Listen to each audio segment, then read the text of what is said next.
সবাই খুব খুশি হয়েছেন আপনি যেতে রাজি হয়েছেন বলে। বাবা চলে যাওয়ার পর মাকে অনেক দিন পর হাসতে দেখলাম। মা আজ অনেক খুশি হয়েছে।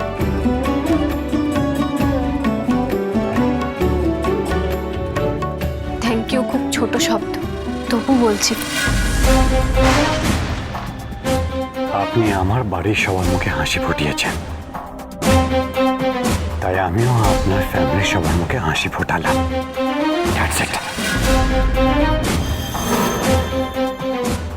এর চেয়ে বেশি আপনি আমার কাছে এক্সপেক্ট করবেন না।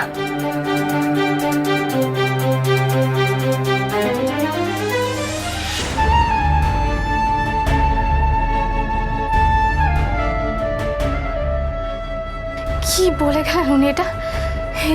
এসব কথার মানে কি? উনি কি তাহলে ও বাড়িতে গিয়েও আমার সঙ্গে খারাপ ব্যবহার করবেন? মা তো সব বুঝতে পেরে যাবে, কষ্ট পাবে মা। আর যদি সত্যি সত্যি সত্যি সত্যি উনি আমার সাথে এরকম ব্যবহার করেন, আমি সামলাবো কি করে? অষ্টমঙ্গলাতে গিয়েও একদিনের জন্য হলেও এরকম একটা রকচটা মানুষকে সামলানো তো মুখের কথা নয়। কি করব? পারবো তো আমি? পারবো। ও বাবা, মা গো, কি বড় বাড়ি! এ তো বাড়ি নয় গো মা, এ তো ফুটবলের মাঠ। ওইদিকে দুখানা এরকম বড় বড় ঘর, এখানে একটা এই জামড়া ঘর।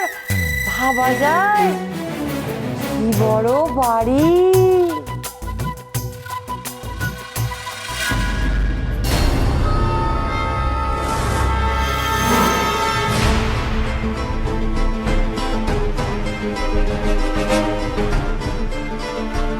যাই, আমি ওদিকে চায়ের ব্যবস্থাটা দেখে আসি।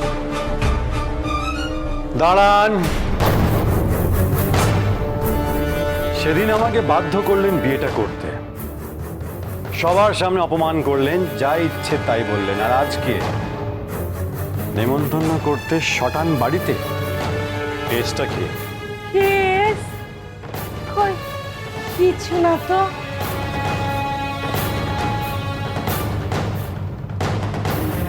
ক্যাটের পয়সা খরচা করে এত হাঁড়ি হাঁড়ি মিষ্টি নিয়ে কি আর এমনি এলাম বাছাধন? এত বড় বাড়ি, নন্দিনীকে কাড়ি কাড়ি গয়না দিয়েছো, মালকড়ি তোমাদের ভালোই আছে। নন্দিনীর মাথা মুড়িয়ে এই টাকার গাছ নাড়ালে দু পয়সা তো আমারও হবে নাকি? হ্যাঁ, কি হলো? কই, কিচ্ছু না তো। সেদিন আমায় খুব বিপদে ফেলেছিলেন। আপনার জন্য জীবনটা তারপর থেকে পাল্টি খেয়ে গেছে। এত সহজে তো নবাব বসু ঠাকুর আপনাকে ছাড়বে না।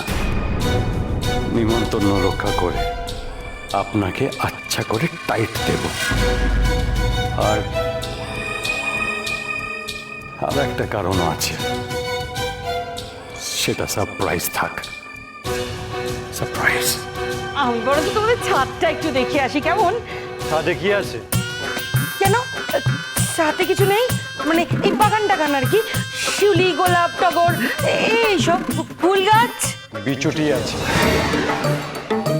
জল বিচুটি। রক্ষে করো মা, রক্ষে করো। নন্দিনী, নন্দিনী, মা গো, কোথায় গেলি মা? মা গো আমার, কোথায় গেলি? যত খুশি ডাকুন, আপনাকে কেউ বাঁচাতে আসবে না।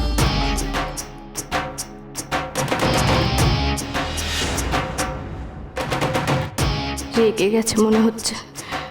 উনি তো এখন সত্যিটাও জানেন। সেই রাগে কি কাকিমার ওপর। কাকিমা, তুমি এখানে? মা নন্দিনী, তুই এসেছিস মা? আমি বাড়ি যাব। আমরা সবাই মিলেই তো বাড়ি যাব।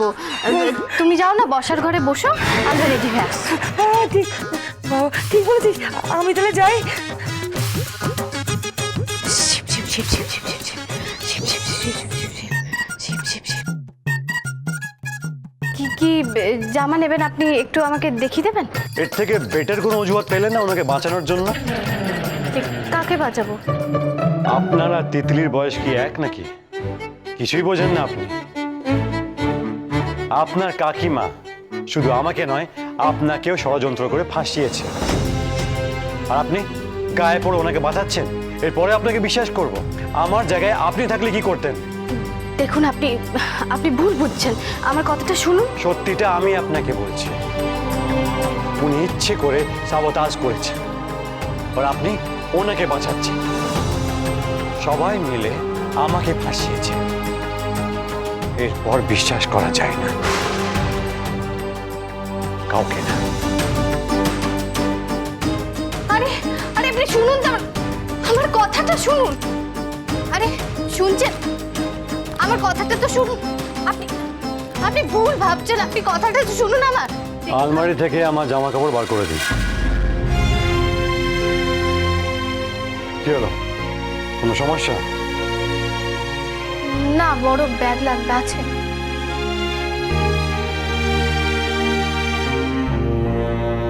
আচ্ছা, আপনি ব্যাগটা নামিয়ে দিন, আমি জামা কাপড়গুলো বের করে নিচ্ছি আলমারি থেকে।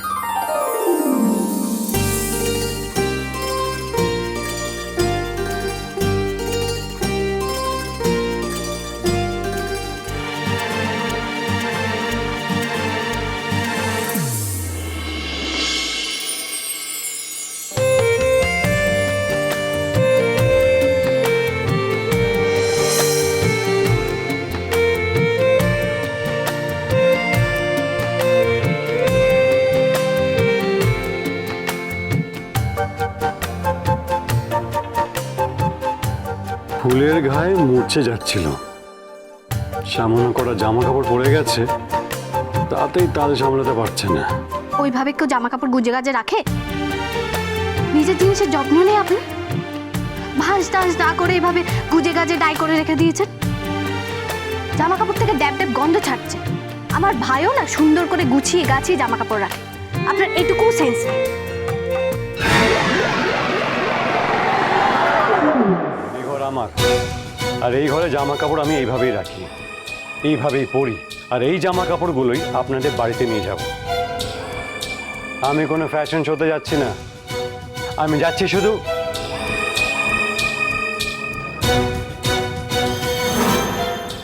ভালোর জন্য বললাম, তাতেও মেজাজ দেখে গেল। কিন্তু উনি উনি এভাবে থাকেন কেন? এত এলোমেলো অগোছালো, কেউ কখনো খেয়াল করেনি? কেউ খেয়াল না করলে উনি নিজের খেয়াল তো নিজেই রাখবেন। আপনার নিজের প্রতি কোনো যত্নই নেই, কেমন একটা অদ্ভুত লোক। বেয়ান, আমার ছেলেটা যে যাবে বলেছে এটাই অনেক। আমি ভাবতেও পারিনি যে ও নিজে মুখে যাবে বলেছে। কিছু হলে মানিয়ে গুছিয়ে নেবেন। এভাবে বলবেন না বেয়ান, আসলে সত্যি বলতে আমরা তো এখানে ভেসে এসেছি। তাও তো ভালো যে আপনার ছেলে আমার মেয়েকে এত বড় একটা মাথার উপরে ছাদ দিতে পেরেছে। এমনই বা কজন দেয় বলুন? অমন মেয়ে লাখে একটা হয় বেয়ান। আমাদের ভাগ্য ভালো, ও এই বাড়িতে এসেছে। চলুন বেরোনো যাক। নন্দিনী, যা নবাব, অষ্টমঙ্গলা কাটিয়ে আয়।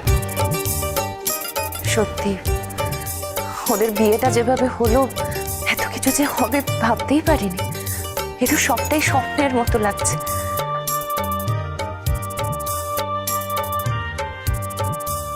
ছোট বৌমা, একটু এসো।